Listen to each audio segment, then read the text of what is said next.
Hello everyone, welcome back to the Real Queen of the T33 channel. I am Tatiana. I'm here to do some more articles for us all, okay? We'll be talking about the fairy tale, The Godfather Death. Okay, let's begin. The real Godfather did die, y'all. Rest in peace. Godfather Death is a German fairy tale collected by the Brothers Grimm and first published in 1812. It is a tale of Arne Thompson, type 332. The origin. The tale was published by the Brothers Grimm in the first edition of Kinder und Fisherman in 1812 as tale number 44. Okay. Synopsis.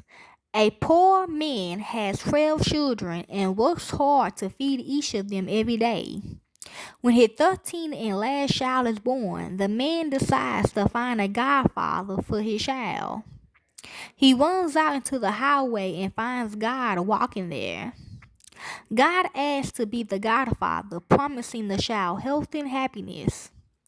The man, after finding out that the man is God, declines, saying that God condones poverty. Then the man meets the devil on the highway. The devil asks to be the godfather, offering the child gold, and the world's yours. The man, after finding out that the man is the devil, declines, saying that the devil deceives mankind.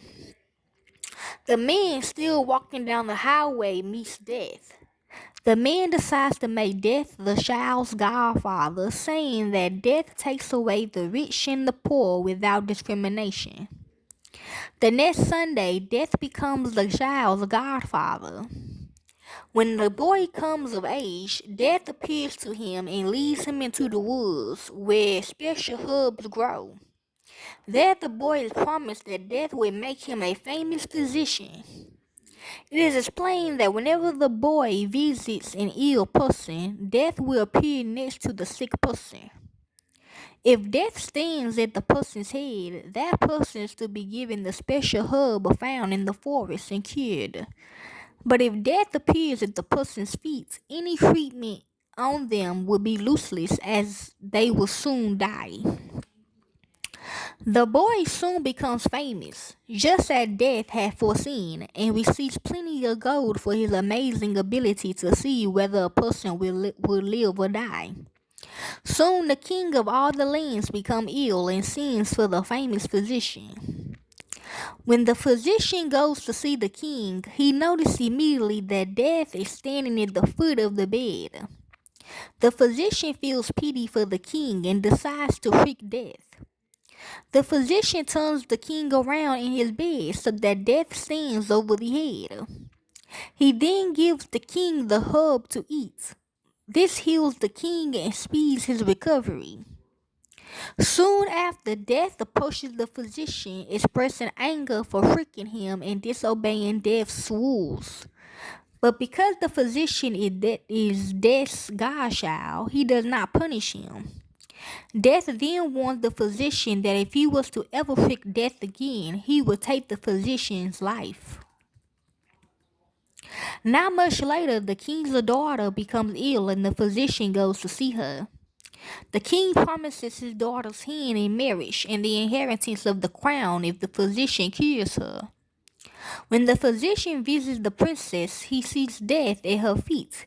In knowing this, he is captivated by the princess's beauty and thoughts of being her husband.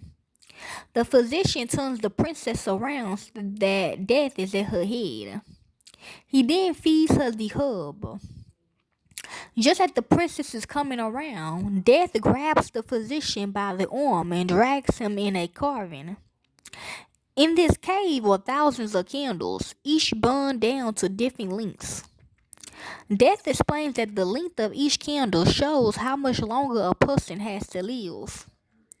Death shows the physician his candle and is very short, suggesting that the physician doesn't have much longer to live. The physician pleads with his godfather to light him a new candle so that he may live a happy life as king and husband to the beautiful princess. The physician walks to the candle of his child and tried to move it to his own. Death says he cannot. In order for another to be lit, one has to go out. The physician begs that he takes out the candle and lights a new one. Death obeys. He walks towards the physician's candle and looks at it. Just as he about to light the new candle, Death lifts his fist and the boy's candle goes out. As soon as the candle is extinguished, the physician falls dead to the ground. Okay? So that's the story of the Godfather Death.